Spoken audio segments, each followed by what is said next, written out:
"Mom, we're flying to Europe tomorrow. I already sold the beach house and Dad's truck. We needed the money.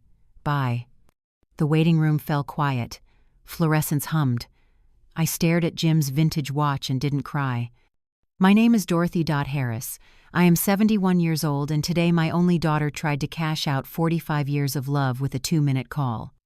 I set the phone down, lifted my chin, and remembered the manila envelope Jim pressed into my hands before he died. They thought I was helpless. They were wrong. What they didn't know was, before I continue, tell me where you're watching from, and hit like and subscribe if you've ever been betrayed by family. Because this isn't just a story about money, it's about the day a mother stopped being someone's safety net and became their reckoning. Now let me show you how one quiet widow turned a broken heart into a master plan no one saw coming. When I was young, I used to think love meant keeping the peace no matter what it cost. Back then, I worked the early shift at Carter's supermarket. The floor smelled of bleach and oranges, and the register keys stuck in the summer heat. Jim would swing by in his bus driver uniform, his cap crooked, holding out a cup of coffee that was always half sugar. He used to say, "You keep everyone else's books straight, don't forget to keep ours too." That's how the ledger began. Just a plain notebook, but every corner of our lives was in it. Groceries, repairs, the dollar we dropped in the church jar each Sunday. Some people wrote prayers. I wrote numbers. Numbers were cleaner. They didn't lie, they didn't yell, and they didn't walk out. When we first saw the beach house, it was falling apart.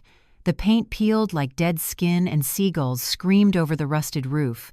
We bought it anyway. Jim said it had good bones. We worked through 2 summers, sanding boards and patching leaks. I handled bills while he handled nails. Vanessa was 5 then. She'd run barefoot through the sand, her laughter tangled in the wind. That sound, sweet and sharp, still cuts through my memory like the cry of a gull. I didn't know it then, but that house would become our mirror. What we built, what we lost, what we tried to hold on to. Every December we'd decorate it. Jim strung lights even when the salt air corroded the bulbs in a week. Vanessa would fall asleep on his flannel jacket by the fireplace, her cheeks pink from cocoa. I'd sit beside her knitting, listening to the sea gnawing at the rocks. Life felt simple then, like it could stay that way if you just worked hard enough. But you can't ledger love. The first crack appeared when Vanessa turned 16. She wanted a car. We couldn't afford it, not with the mortgage and my hours cut. Jim offered his old truck, but she rolled her eyes. "That thing's ancient," she said. "People will laugh." Jim laughed back, but I saw something flicker behind his smile. Later that night, he tightened the bolts on that truck alone under the porch light. A week later, she came home with new clothes I hadn't bought. When I asked where they came from, she said, "You wouldn't understand." I did. Jim and I argued quietly in the kitchen. He said we should let her feel special. I said she already did. He called it kindness. I called it indulgence. Still, I signed what she asked me to sign, one form at the bank to help her start building credit. It was supposed to be small, a learning step. I signed without reading the fine print, trusting the clerk's reassuring nod. That night, Jim kissed my temple and said, "She'll grow out of it." I wish he'd been right. Years passed. Vanessa got her degree in fashion marketing and an appetite for better things. "I just want a life you'd be proud of," she'd say. But pride's a tricky word. It can dress itself as ambition or greed, depending on what mirror it's looking into. Jim retired early because of a bad knee. We thought we'd spend our last years by the ocean counting tides instead of paychecks. He'd sit on the porch reading the paper, circling words in the crossword. He always saved the word trust for last. "Can't finish a day without it," he joked. Then came the hospital mornings, the slow fade, the beeping machines, the paper cups of black coffee that never cooled. He was smaller when he died, like the sea had worn him down grain by grain. Before they wheeled him out, he pressed a manila envelope into my hands. "Open this. If she ever forgets who raised her," he whispered. His voice cracked. I promised him I wouldn't need to. I didn't open it for years. After the funeral, Vanessa became sweetness itself. She came over with casseroles and candles called twice a day. "You shouldn't be alone," she'd say, eyes glistening in that performative way that made me ache with guilt for even doubting her. Colin was polite, then charming even. He wore tailored suits and smiled too wide. He said he was a consultant, but never quite explained for what. He helped me download online banking just to make things easier. Sometimes I caught him glancing around the house, not at the photos but the walls. measuring, assessing, calculating. Betty from next door once whispered, "That man's got predator eyes." I brushed her off. "He's family," I said. She muttered, "That's the problem." The months blurred together. Paperwork piled on the dining table, trust accounts, insurance letters, property tax forms. Colin said he'd handle the complicated stuff. Vanessa smiled and nodded. "You can relax, Mom. Just enjoy retirement." One Sunday, Colin and Vanessa came by with lattes and too much perfume. They talked about opportunities in Europe, consulting deals, creative projects. I pretended to listen.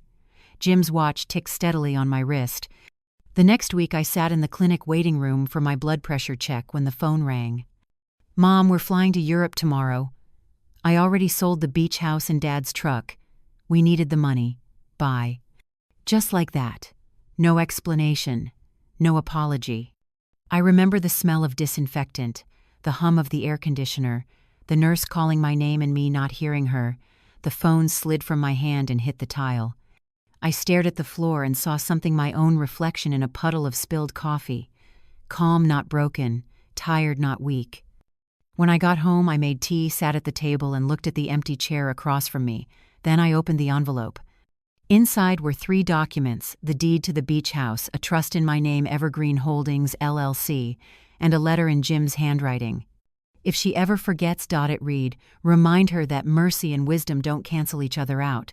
And if she ever tries to take what's yours, take back what's hers to learn." I folded the paper, took a deep breath, and reached for my ledger. For the first time, I wrote a new kind of entry.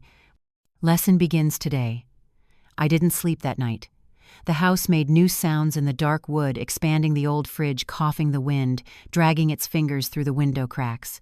I kept thinking about the envelope, Jim's handwriting looping steady as ever, and the line, "Take back what's hers to learn." By dawn, I was dressed, hair pinned up, coffee poured, ledger open. Numbers again. They'd always been my compass. I started tracing through the paperwork. Jim left company filings, LLC seals, notary stamps. It looked like nonsense at first. Evergreen Holdings, subsidiaries, corporate leases. But buried in all that fine print, every signature led back to me. Jim hadn't just left me the house. He'd left a structure, a quiet fortress made of paper and patience. I drove to Riverstone Bank the next morning, past the gas station where Jim used to fill his bus. The smell of diesel hit like déjà vu. Inside the bank, the air smelled like toner and polite deception. Mrs. Harris, Monica Lou, looked up from her desk, adjusting her glasses. We'd met years earlier when she helped Jim refinance the beach house. She was one of those people who notice small things, creases in paper, tremors in hands. I told her what had happened, how Vanessa sold the property, how I needed to understand what was real. Monica printed some logs. Her voice lowered. "There was an attempt last week to add your daughter as a joint owner. Denied automatically because the signature didn't match your ID card on file. It triggered a security note." She glanced up. "Did you authorize her?" I shook my head. She clicked her pen. "Then you might want to call an attorney before this gets uglier." That's how I met Samuel Ortiz. His office was small, dark-wooded, with a coffee machine that hissed like a snake. He was younger than I expected, sleeves rolled to the elbow, eyes sharp. After I told him everything, he leaned back, steepling his fingers. "Mrs. Harris, I'm sorry, but what your daughter and her husband did falls under financial exploitation. Elder abuse, even." I flinched. The words elder abuse landed like a slap. "She's my daughter," I said quietly. He didn't flinch. "And you're her mother, not her victim. But we'll need proof." Proof was something I understood. I'd been collecting it my whole life, every grocery slip, every bill. I brought him the ledger the next day. He raised an eyebrow. "You've kept this for 30 years. 40, I said. "My husband trusted me with our story." He nodded slowly. "Then let's make it count." For weeks I lived 2 lives. In the daylight, I was just an old widow sweeping leaves and waving to Betty next door. But behind closed doors, I became an accountant of betrayal.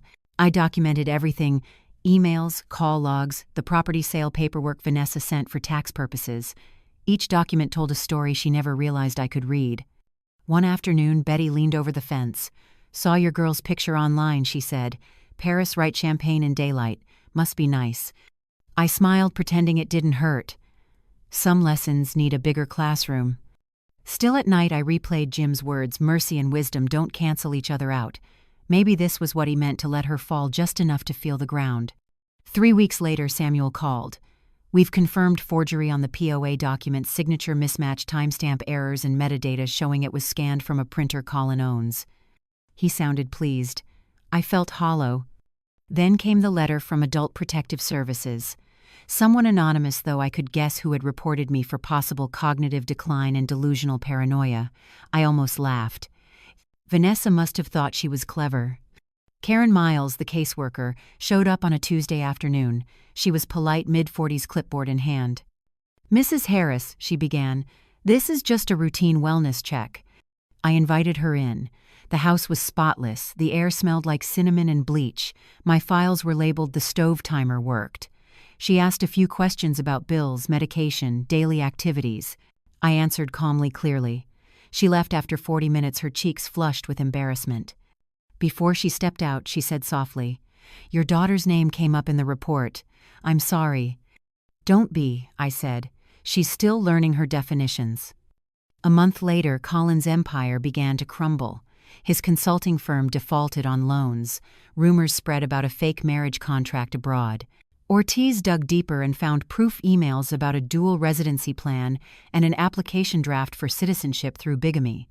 When the bank froze Colin's accounts, Vanessa came home alone. It was late February, snow melting into slush. I heard a car door slam outside. She stood on the porch, hair tangled, mascara streaked. She was shivering, clutching a suitcase. "Mom, can I come in?" I looked at her through the screen door. For a second, I saw the 5-year-old who used to fall asleep on Jim's flannel. Then I saw the woman who sold that flannel for travel funds. I opened the door. Dinner's on the stove. She stepped in the warmth, wrapping her like forgiveness she hadn't earned. For days she slept late, wandered the house, made small talk about the weather. I let her. People don't learn while defending themselves. They learn when silence answers louder than anger. One evening she found a small velvet box on the counter, the family jewelry. She looked at me confused. "I thought you'd sold these," she said. "Not yet," I replied. "You might need them more than I do." She opened the lid and saw the key taped underneath, tiny brass engraved 247. "What's this?" "Your father left it," I said. "Safe deposit box at Central Bank." Her eyes filled, but not with gratitude, with fear. "Is there more money?" "There's more truth," I said. The next day she went alone. When she came back, she was pale. Inside the box had been another letter, Jim's handwriting again. "If you're reading this, it means you've tried to take more than you gave. Your mother didn't stop you because she wanted you to see what greed takes first. It takes you." She didn't speak to me that night. But the next morning she made coffee before I woke up. She washed the dishes without being asked. It wasn't redemption, not yet, but it was the beginning of something better than denial. A week later, Ortiz called with the final puzzle piece, a report confirming Colin's forged audio files meant to frame me as unstable. The metadata showed the clip was edited 3 days after the supposed incident. I thanked him then, sat at the kitchen table staring out the window at the frozen yard. The air smelled like winter salt, like the sea used to. I thought about Jim, about his patience, his trust, his quiet kind of justice. When Vanessa walked in, I closed the ledger and smiled. "You ready to see how far the lesson goes?" She nodded, unsure what that meant. I did. Because mercy and wisdom don't cancel each other out. They complete the equation. When people talk about betrayal, they make it sound like thunder, loud, sudden, impossible to ignore. But the truth is quieter. It's paperwork and passwords. It's your own child calling you mom while handing you a pen. After Vanessa came home, she acted fragile, smaller somehow. She spent her days scrolling through job listings and nights pretending to sleep while the glow of her phone lit the hallway. I heard her crying once, muffled under the blanket. I didn't comfort her. Not because I didn't care, but because some lessons don't stick unless they hurt. 2 weeks later, Monica from Riverstone called. "Mrs. Harris, you might want to come in," she said. Her voice had that careful tone people use before dropping bad news. At the bank, she slid a printed log toward me. "Another attempt was made to access your account," she said. "Different device. Someone using your daughter's name tried to reset your credentials." I nodded. "Thank you, Monica. Please don't block it yet, just flag it. She blinked. You want to let it continue. I want to see where it leads, I said. That night, I checked the small camera Jim had installed years ago above the back door, a relic from when he worried about raccoons stealing trash cans. Now it had a new purpose. At 2:17 a.m., Vanessa crept into the kitchen laptop under her arm, whispering into her phone. Her voice trembled. He says he can fix everything if I can access Mom's trust. Just one signature. He promised. The name he hung in the air like mildew. Colin. He was still reaching through her like a hand through a puppet. The next morning, I found Vanessa pacing the kitchen phone to her ear. No, she doesn't suspect anything, she whispered, before turning around and seeing me standing there. The silence between us was thick enough to choke on. She stammered, "It's not what you think." "I hope not," I said, quietly pouring coffee. "But I'm done thinking. I'm counting." Her face flushed, shame and anger wrestling behind her eyes. She left the room without another word. Later that week, Ortiz called. "I got something new," he said. TitleSure confirmed that the power of attorney document Colin used to sell the beach house was digitally altered. The timestamp proves it was scanned from his home printer. My pulse didn't even rise. "What happens now?" "Now," he said, "we gather the rest. But you might want to prepare for retaliation." He was right. The first strike came through the mailbox, a thick white envelope from Adult Protective Services. Inside was a formal complaint claiming I was hoarding assets and exhibiting cognitive decline. My breath caught, not from fear but from recognition. Colin again. When Karen Miles showed up for the second wellness check, she looked almost embarrassed. "I'm sorry, Mrs. Harris. It's protocol." I smiled. "Of course. Come in. You'll find my mind still where I left it." I served her tea. She looked around the kitchen at the tidy counters, the labeled folders stacked neatly on the table. "Your house is cleaner than mine," she murmured. When she left, she said softly, "Some people weaponize concern. I'll make a note of that." That night the snow turned to rain. The roof ticked with each drop. I sat by the window watching the driveway. Across the street, Betty's living room light flicked on. She waved through the glass, her face lined with curiosity. I waved back, pretending everything was fine. But inside I was tracing lines, cause and effect, trust and betrayal, like balancing two columns that would never meet. A week later, the phone rang again. This time it wasn't Monica or Ortiz. It was Harold Nguyen from TitleSure. His voice was crisp, professional, but I could hear the disbelief. "Mrs. Harris, did you know someone attempted to refile a deed for the beach property using an old power of attorney?" "I do now," I said. "Did it go through?" "No. We caught it." He hesitated. "The file came from a public Wi-Fi IP, likely a coffee shop." I smiled. "Then he's still desperate." That night I went to the basement where Jim's old tools gathered dust. I found the small lockbox he used to keep cash for emergencies. Inside was a note written in pencil, "If you ever have to choose between saving her and teaching her, teach her."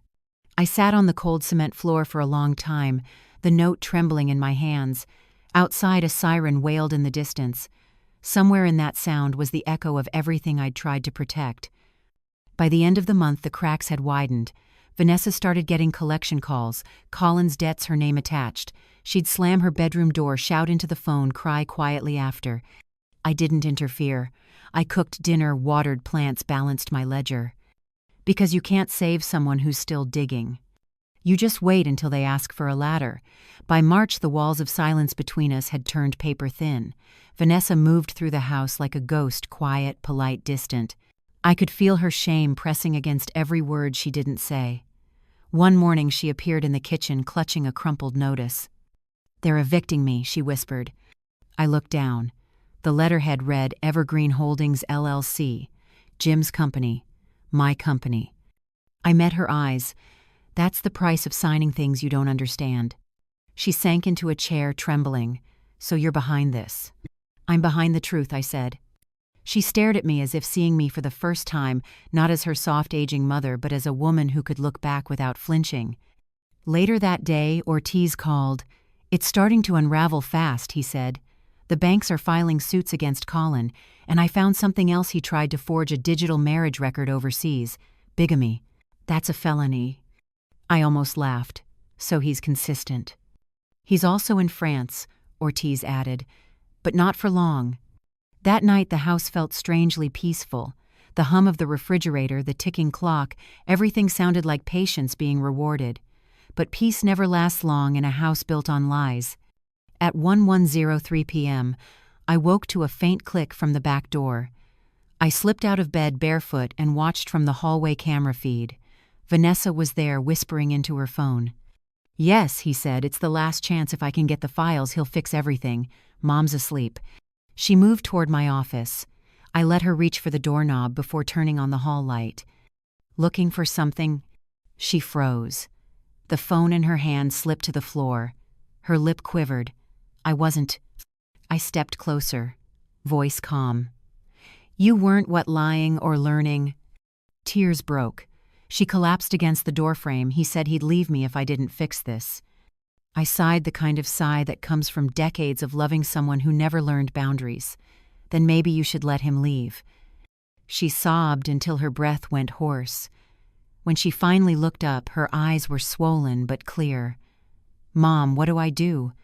"Start by telling the truth," I said. "To me, to yourself, and to the people you owe." The next morning we drove to Ortiz's office together. She didn't speak the whole ride.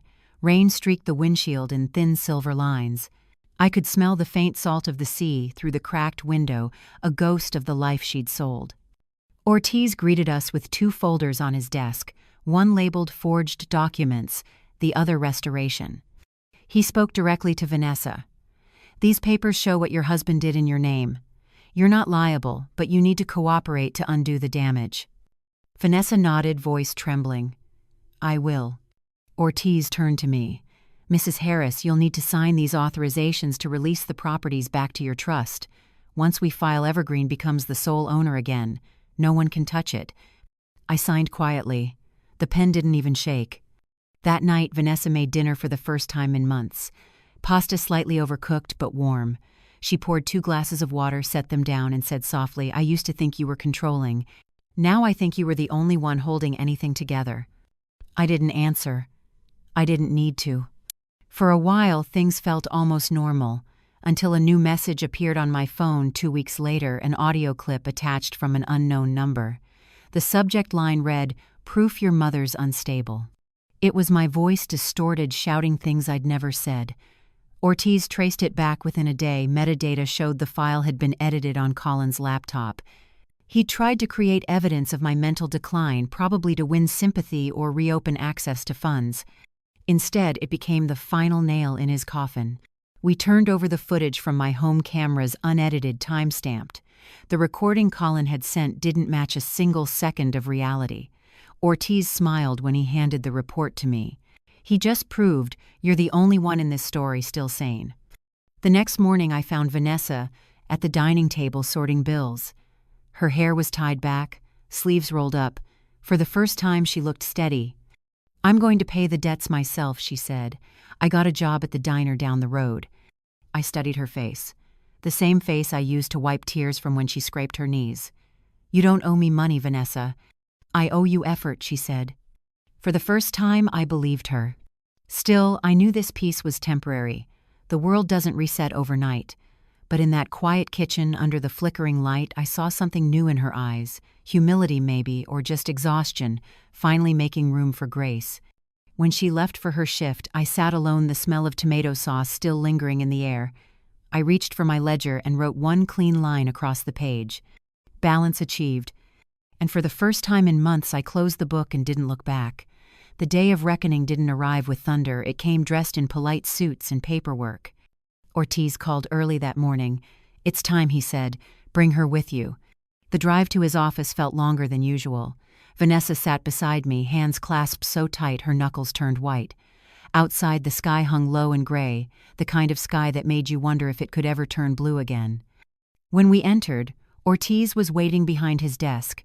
2 thick folders lay on the polished wood surface, each labeled in bold black ink. One read Forgery and Fraud, the other Restoration. He gestured for us to sit. "Mrs. Harris, Miss Reed, this is the final step." Vanessa's voice cracked. "Final step for what?" "For the truth," he said simply. He opened the first folder. Inside were documents, screenshots, bank statements, property records, and a letter from the consulate confirming Colin Drake's arrest in Paris for bigamy and fraud. Ortiz's tone was matter-of-fact surgical. Your husband falsified financial forms, attempted to remarry abroad, and tried to forge your mother's signature to access her trust. We filed all evidence with the DA's office. Vanessa swallowed hard, her voice a whisper. So it's over. Not yet, Ortiz said, turning to me. Mrs. Harris, the second folder is yours. I pulled it closer. My fingers brushed against the embossed seal, Evergreen Holdings LLC. I flipped it open. Inside were deeds. The beach house, the condo, the truck title, all reassigned under my name, backdated, notarized. Every property your husband sold or leveraged has been restored to your trust, Ortiz said. You are the sole owner again. Vanessa's eyes widened. Wait, so all this time, you could have stopped him? I met her gaze. Yes. Then why didn't you? I took a long breath. Because some lessons can't be taught with money. Only loss. Her jaw trembled. You watched me fall apart. I watched you grow up, I said. The room went still. The clock on Ortiz's wall ticked slow and steady like Jim's watch on my wrist. Vanessa's voice cracked. You could have saved me. I did, I said quietly. You just didn't recognize the shape of it. For a long time, neither of us spoke. Ortiz pretended to shuffle papers, giving us space. Finally, Vanessa whispered, So what happens now?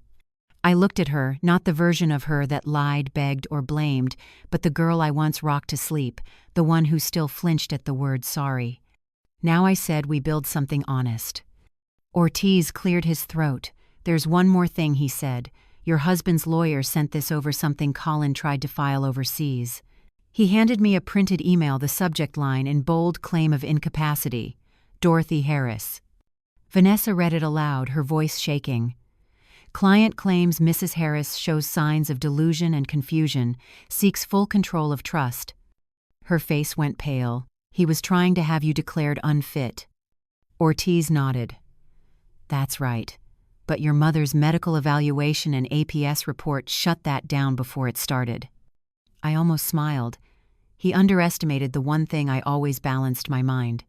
The air in the office felt heavy charged. Outside rain started tapping against the window, soft at first, then harder until it sounded like applause from a storm that had finally arrived too late. Vanessa broke the silence. I don't deserve you.